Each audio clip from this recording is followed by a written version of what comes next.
Dulu ni kalau dia ceramah, faham? Bila dia ceramah, orang seluruh pelusuk akan mari dia dengar. Mari dengar dia.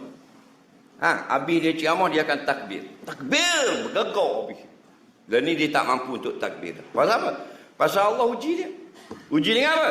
Dengan pangkat dan kesenangan. Tahu tak? Pasal apa? Dunia, tadi kita cerita. Dunia ni. Pasal apa dia boleh takbir? Mulut dia kosong? Allahu Akbar. Boleh? Pasal mulut kosong.